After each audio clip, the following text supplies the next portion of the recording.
Assalamualaikum warahmatullahi wabarakatuh. Selamat pagi semuanya. Semoga kita selalu dalam keadaan yang sehat walafiat, tetap semangat dan bahagia selalu dalam ridho Allah. Amin.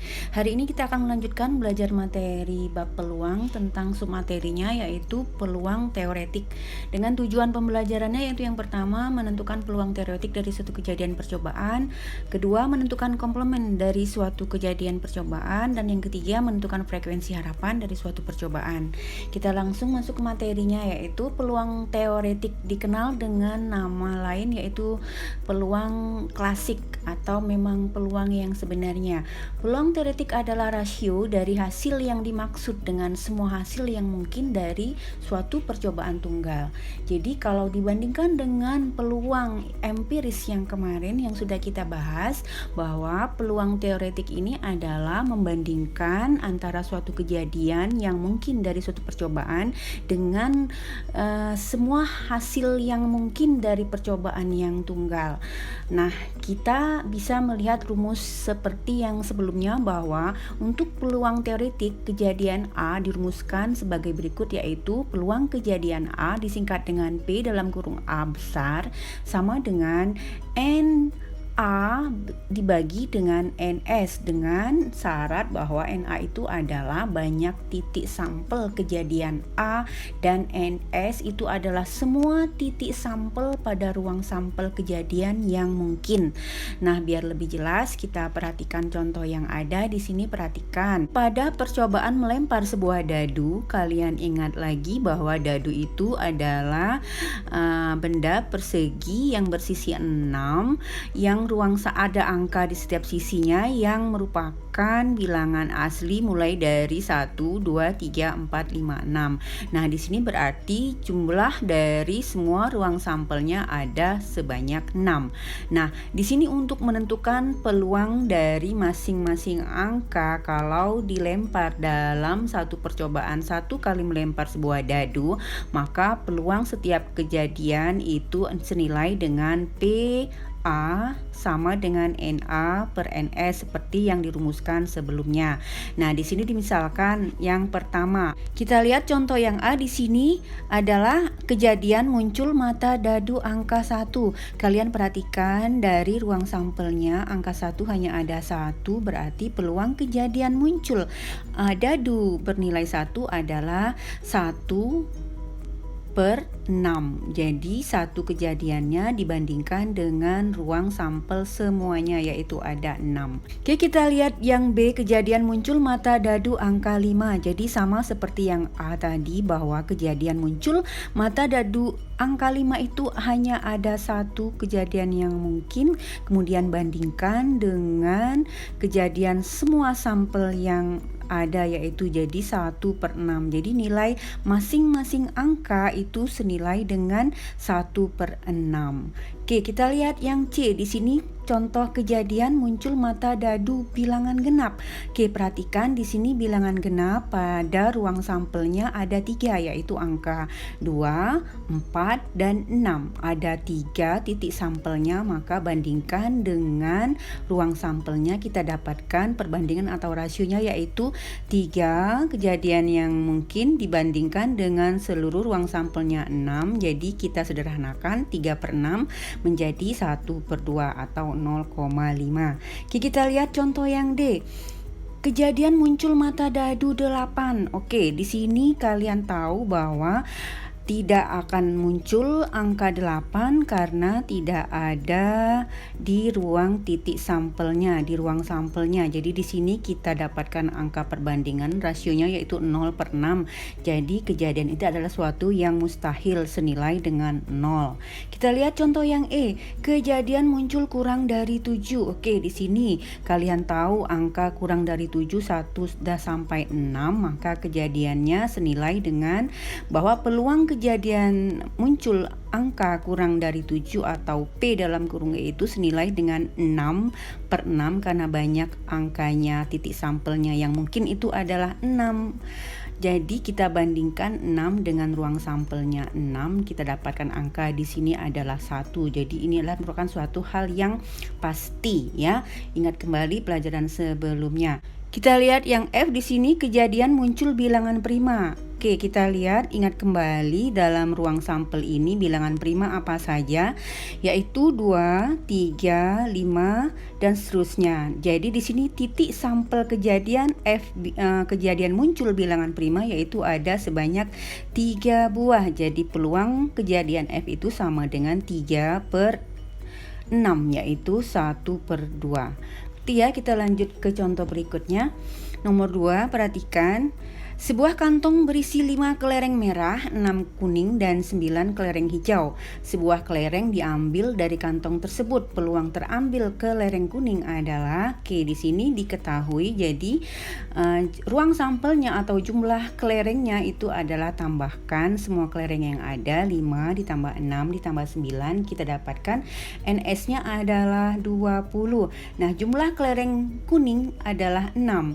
Jadi peluang muncul terambilnya kelereng kuning adalah gunakan rumus perbandingan N kuning dibandingkan dengan semuanya yang ada, yaitu NS-nya kita dapatkan angka di 6/20, sederhanakan menjadi 3/10. Oke, kita lanjut ke contoh yang ketiga. Seorang melakukan pengundian menggelindingkan 2 dadu. Peluang teoretik muncul mata dadu kembar adalah, penyelesaiannya diketahui ruang sampel pelemparan 2 dadu, ingat kembali pelajaran minggu lalu untuk 2 dadu, ruang sampelnya atau NS-nya adalah 36. Nah, kejadian A adalah muncul mata dadu kembar. Di sini angkanya harus sama, berarti angka yang ditanyakan, kejadian yang ditanyakan adalah mulai dari pasangan angka 11, 22, 33, 44, 55 dan 66. Nah, di sini diketahui bahwa banyaknya kejadian untuk muncul mata dadu kembar atau NA-nya adalah 6. Nah, maka peluang muncul kejadian mata dadu kembar pada percobaan di atas menjadi gunakan rumus NA/NS.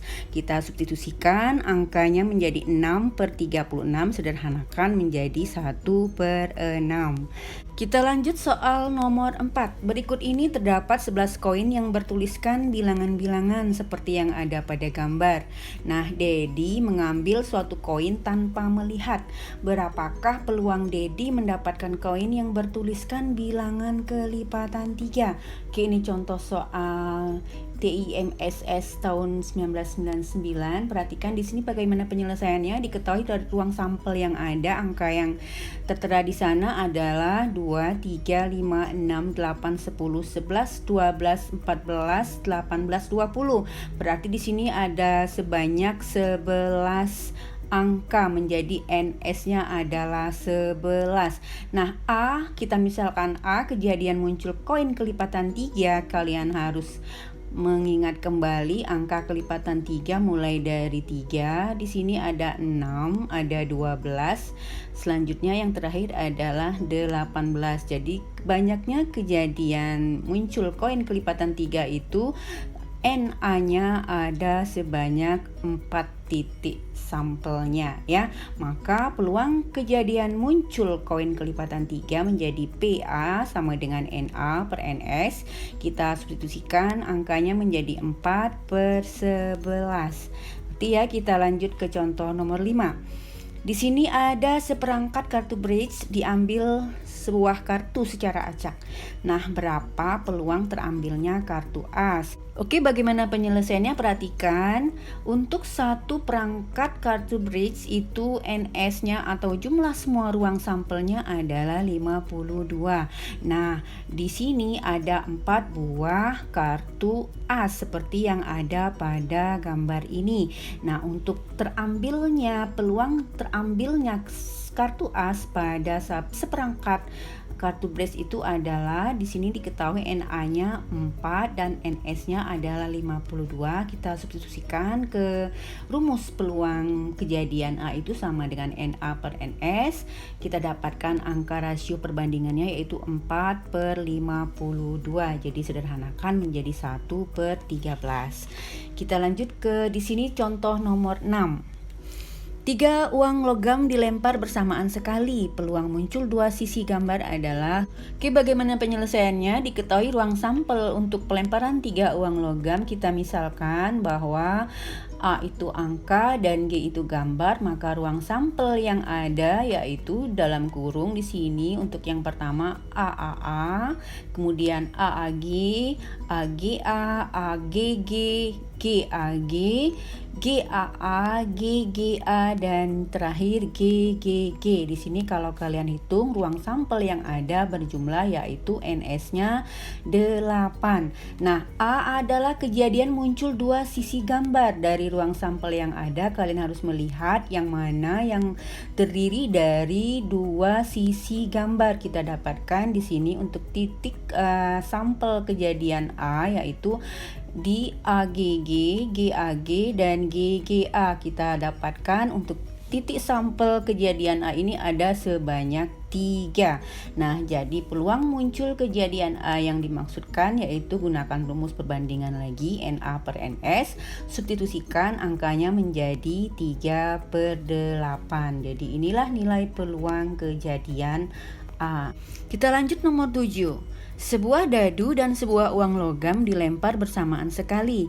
Peluang munculnya mata dadu bukan faktor dari 6 dan muka gambar adalah, oke, bagaimana penyelesaiannya? Diketahui dari kejadian sebuah dadu dan uang logam itu kalau disusun ruang sampelnya menjadi, di sini perhatikan, ruang sampelnya menjadi 1A, 1G, 2A, 2G, 3A, 3G, 4A, 4G, 5A, 5G, 6A, 6G.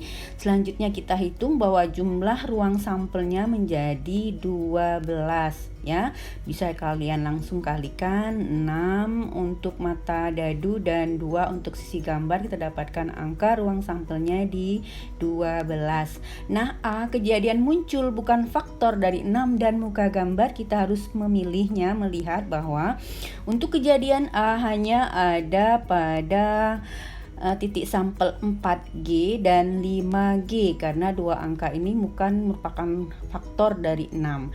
Kita dapatkan banyaknya titik sampel kejadian A yaitu ada di 2 buah angka kejadian. Jadi peluang muncul kejadian bukan faktor dari 6 dan muka gambar adalah sebanyak NA per NS. Substitusikan angka yang ada menjadi 2/12. Sederhanakan, kita dapatkan angka akhir di 1/6. Nanti ya, kita lanjut lagi ada apa di sini? Kita lanjut ke komplement suatu kejadian.